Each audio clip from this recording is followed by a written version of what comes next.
नमस्कार विद्यार्थी मित्रांनो, तुमचं स्वागत आहे माझ्या YouTube channel maths academy by Sudhir मध्ये, जिथे तुम्हाला प्रत्येक प्रॉब्लेमचं सोल्युशन मिळेल साध्या सोप्या सरळ मराठी भाषेमध्ये. व्हिडिओ शेवटपर्यंत बघा जेणेकरून तुमचा खूप फायदा होईल.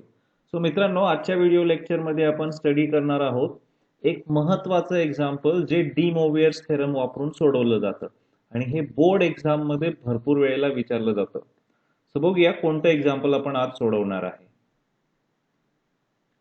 काय करायचं बघा, show that 1 plus i to the power n plus 1 minus i to the power n याची value 2 raise to N plus 2/2 cos N pi by 4 येथे हे आपल्याला प्रूव्ह करायचं आहे. हे एक्झाम्पल डिसेंबर 24 मध्ये 6 मार्क्ससाठी डी बाटूच्या एक्झाम मध्ये विचारलेलं आहे. ठीक आहे, याच टाईपचे अजून सुद्धा एक्झाम्पल विचारले जातात. म्हणजे कॉम्प्लेक्स नंबर फक्त बदलला जातो, स्टेप त्याच असतात.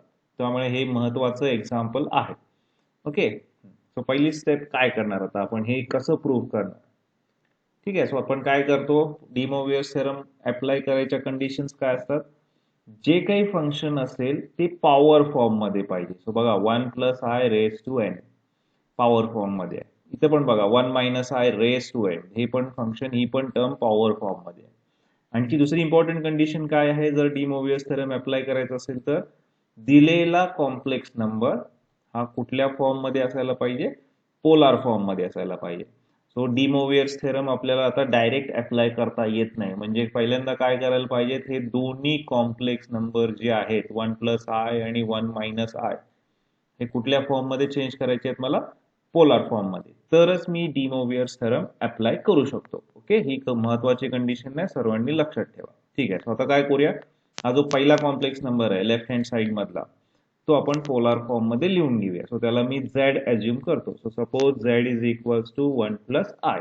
ठीक आहे, मग आता हा पोलार फॉर्म मध्ये आपल्याला लिहायचा आहे. सो मी काय करतो, पहिल्यांदा हा कम्पेअर करतो कॉम्प्लेक्स नंबरच्या स्टँडर्ड फॉर्मशी. काय असतो कॉम्प्लेक्स नंबरचा standard form, z is equals to x plus i Y.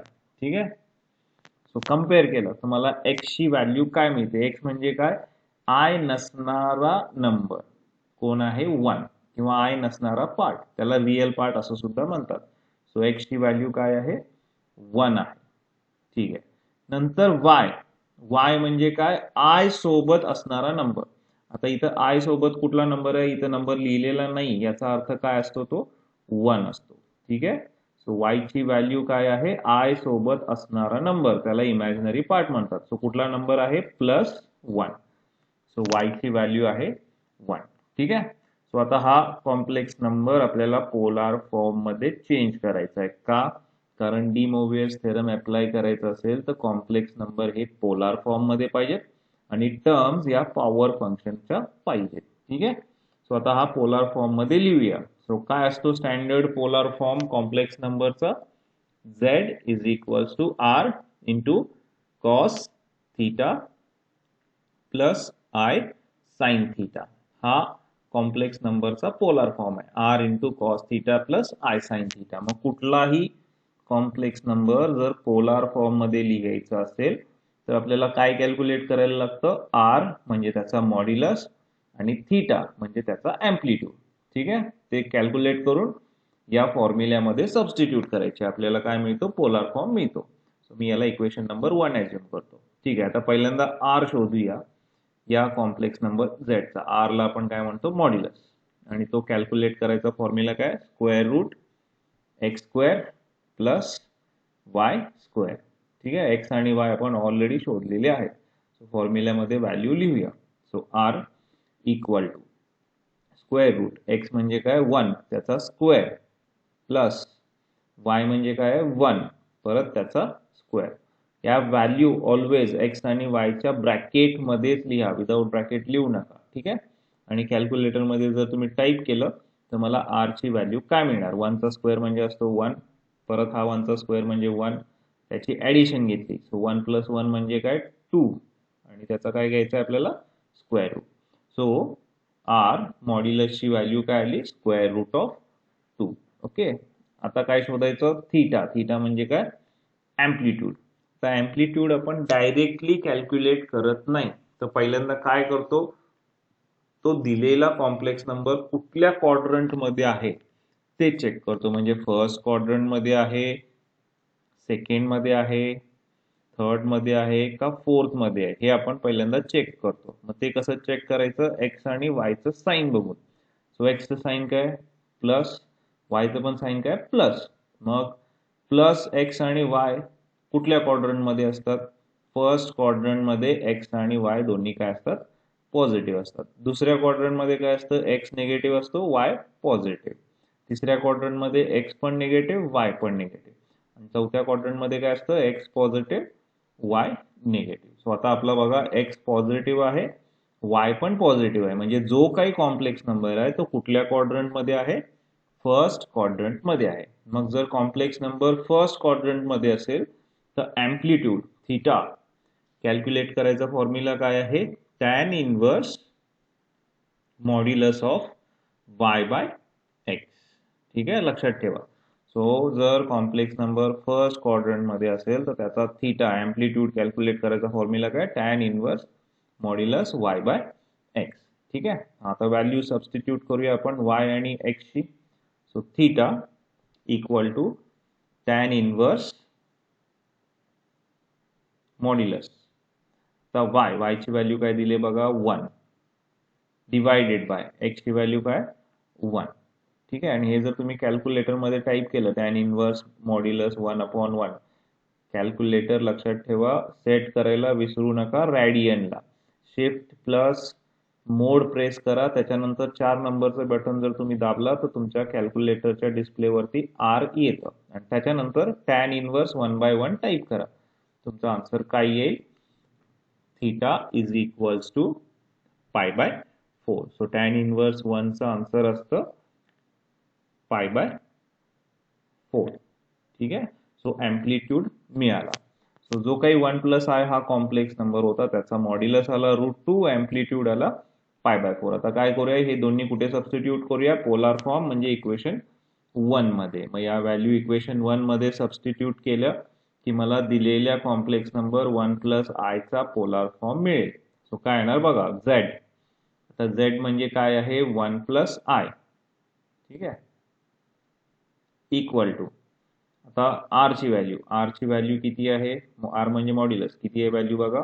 √2 into cos थीटाची value काय? पाय बाय 4. नंतर प्लस आय साइन परत थीटाची व्हॅल्यू काय? थीटाची value pi by 4. So 1 plus i या कॉम्प्लेक्स नंबरचा पोलार फॉर्म काय आला? √2 into cos pi by 4 plus i sine pi by 4. आता कोणाचा पोलार फॉर्म शोधायचा? दुसरा कॉम्प्लेक्स नंबर काय आहे?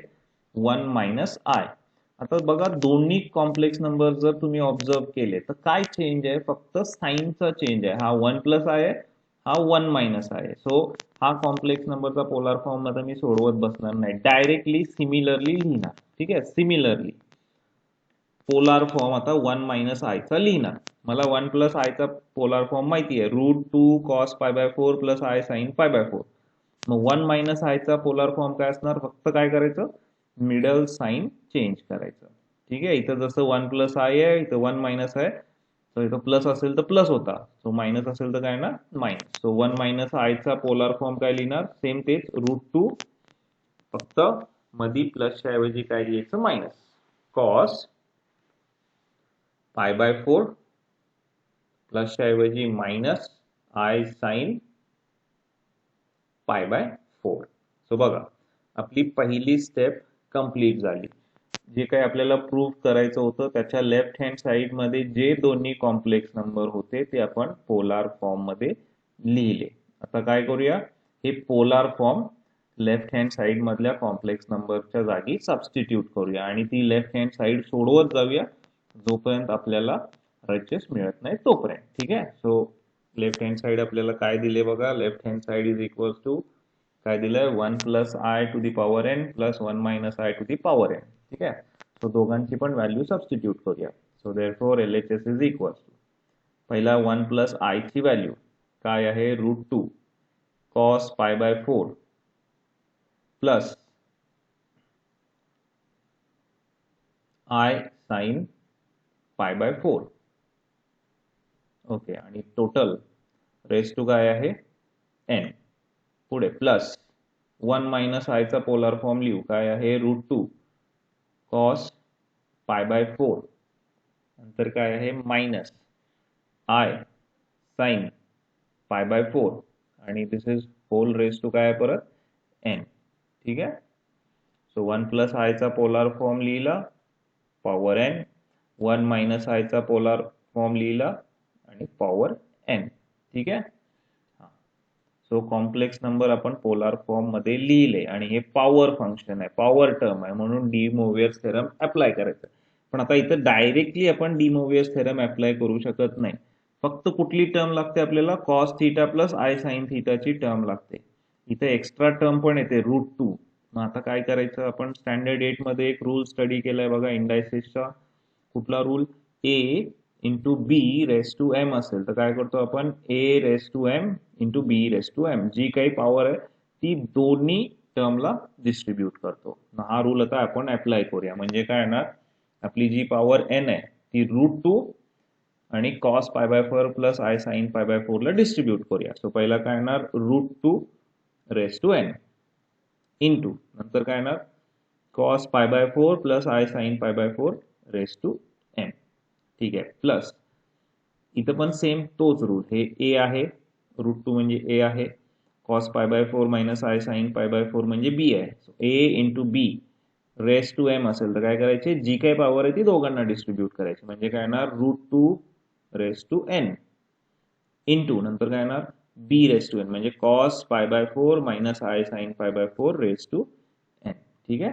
सो आपण रूल्स ऑफ इंडायसिस यूज केले. ठीक आहे. आता बघा आरएचएसच्या ज्या दोन्ही टर्म आहेत त्याच्यामध्ये आपल्याला एक टर्म कॉमन दिसते. कुठली टर्म कॉमन आहे आरएचएस मध्ये, दोन्ही मधून √2 रेस टू एन दोन्ही टर्म मध्ये. सो काय करूया, कॉमन घेऊया. सो √2 रेस टू एन आपण काय केला, कॉमन घेतला.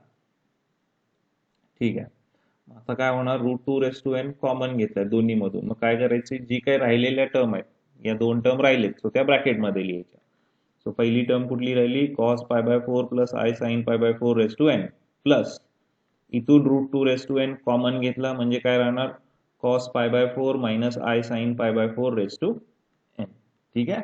आता बघा जे काही फंक्शन आहे ते पॉवर फंक्शन आहे आणि नंबर जो आहे तो पोलार फॉर्म मध्ये आहे. ठीक आहे. इथं पण तसंच आहे, नंबर पोलार फॉर्म मध्ये आहे आणि पॉवर फंक्शन आहे. म्हणजे आपण काय करू शकतो आता, डी मोव्हियर्स थेरम अप्लाय करू शकतो. काय असतो de Moivre's theorem, cos theta plus i sine theta raise to n असेल तर काय करायचं, जी काही पॉवर आहे ती डायरेक्टली आलेल्या अँप्लिट्यूडला मल्टिप्लाय करायची आहे.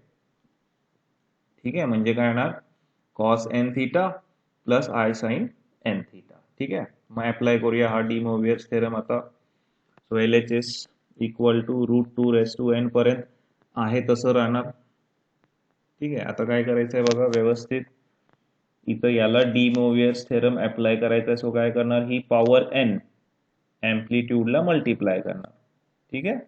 So n into pi by 4 म्हणजे काय असतं एन पाय बाय 4. सो पहिली टर्म काय ना cos N pi by 4 plus आता याला पण एन ने मल्टिप्लाय करायचं. सो काय येणार i sine n pi by 4 पुढे प्लस तर याला पण डी मोव्हियर्स थेरम अप्लाय करायचा आहे कारण हे जे फंक्शन हा जो नंबर आहे तो पोलार फॉर्म मधला आहे आणि फंक्शन जे आहे ते पॉवर फंक्शन आहे. मग काय सांगतो आपला डी मोव्हियर्स थेरम, जी पण पॉवर असेल ती काय करायची आपल्याला आतमधल्या अँप्लिट्यूडला मल्टिप्लाय करायची. एवढा सिंपल डी मोव्हियर्स थेरम आहे. सो काय करूया, ही पॉवर एन या अँप्लिट्यूड पाय बाय 4 ला मल्टिप्लाय करू. काय येणार मग, एन जर पाय बाय 4 ला मल्टिप्लाय केलं तर एन पाय बाय 4. सो काय मिळणार मला, मग दोन्हीकडे मल्टिप्लाय करणार. Cos N pi by 4 minus इथं पण अँप्लिट्यूडला एन न मल्टिप्लाय करा म्हणजे काय येणार i sine n pi by 4. ठीक आहे. So de Moivre's theorem apply केला. आता बघा ऑब्झर्व करा, आपल्याला राईट हँड साइड मध्ये काय दिसतं, एक टर्म सेम आहे आणि अपोजिट साइन आहे. कुठली आहे ती, i sine n pi by 4. याचं साइन प्लस आहे आणि इथं काय minus i sine n pi by 4 आहे. सो काय होणार ते कॅन्सल होणार. ठीक आहे. आता काय राहिलं, LHS is equals to √2 raise to n पर्यंत आहे तसं √2 रेस टू एन. आता काय दिसतंय बघा, ब्रॅकेटमध्ये काय शिल्लक राहिले आपल्या, cos N pi by 4 plus cos N pi by 4. हे पण आपल्याला माहिती आहे, जर सेम टर्मची ऍडिशन दोनदा घेतली तर त्याचा आन्सर काय असतं, 2 टाइम्स ती टर्म. ए प्लस ए काय असतो, 2a असतो. सो इथं काय येणार, cos N pi by 4 plus cos N pi by 4 म्हणजे काय येणार, 2 times cos N pi by 4. Cos n by 4 ची ऍडिशन दोनदा आले म्हणून कसं लिहायचं, 2 times cos N pi by 4. बघा आता आपण आपल्या प्रूफ जवळ आलेलो आहे. कॉस एन पाय बाय 4 पाहिजे होता, कॉस एन पाय बाय 4 मिळालेला आहे. फक्त आता काय राहिलंय, 2 raise to N plus 2 divide by 2 हे मिळायचं राहिलंय. मग आता ऑब्विस आहे हे कशावरून मिळणार, या दोन टर्मच्या मल्टिप्लिकेशन सोडवल्यानंतर. मग बघूया आता परत आपल्याला 8वीचे रूल्स ऑफ इंडायसेस यायला पाहिजे. So LHS is equals to sorry हा root 2 raise to n into 2 आपण पहिला सेपरेटली सोडवूया आणि मग त्याची व्हॅल्यू तिथे रिप्लेस करतो. बघ आता हे सोडवणार आहे आपण, root 2 raise to n into 2 हे सोडवणार आहे. मला माहिती आहे याचा आन्सर काय येणार आहे, 2 raise to N plus 2 by 2. पण ते कसं येणार ते बघा. आता आपण स्टडी केलंय, रूट 2 हा इंडेक्स फॉर्म मध्ये कसा लिहिला जातो, रूट 2 म्हणजे काय, 2 रेस टू 1 बाय 2. ठीक आहे, आणि परत रेस टू काय आहे, एन. ठीक आहे, रूट 2 म्हणजे लक्षात ठेवा 2 टू दी पॉवर 1 बाय 2. हेच जर असं असतं क्यूब रूट ऑफ 2 तर कसं लिहिलं असतं, हे सगळं आपल्याला 8वी मध्ये झालंय, 2 रेस टू 1 बाय 3. ओके, हे लक्षात ठेवा. ठीक आहे, सो रूट 2 म्हणजे काय, 2 रेस टू 1 बाय 2 आणि परत त्याची पॉवर काय, एन इंटू 2 आहे तसा, इक्वल टू. आता परत रूल ऑफ इंडायसेस यूज करा, ए रेस टू एम आणि रेस टू एन असेल तर आपण काय लिहितो, त्या पॉवरशी मल्टिप्लिकेशन करतो. म्हणजे काय येणार, a raise to m into n. ठीक आहे, मग काय येणार, हे 2 raise to 1 by 2 raise to n म्हणजे काय येणार, 2 raise to 1 by 2 into n म्हणजे काय, एन बाय 2. सो काय येणार, 2 रेस टू एन बाय 2 आणि हा इंटू 2 आहे तसा. ठीक आहे, परत आता रूल ऑफ इंडायसेस, खूप महत्वाचे आहेत रूल्स ऑफ इंडायसेस. दोन नंबरची मल्टिप्लिकेशन आहे, दोघांचा बेस सेम आहे, a raise to m into a raise to n, दोन नंबरची मल्टिप्लिकेशन असेल, त्यांचा बेस सेम असेल तर आपण काय करतो, इंडायसेसची ऍडिशन.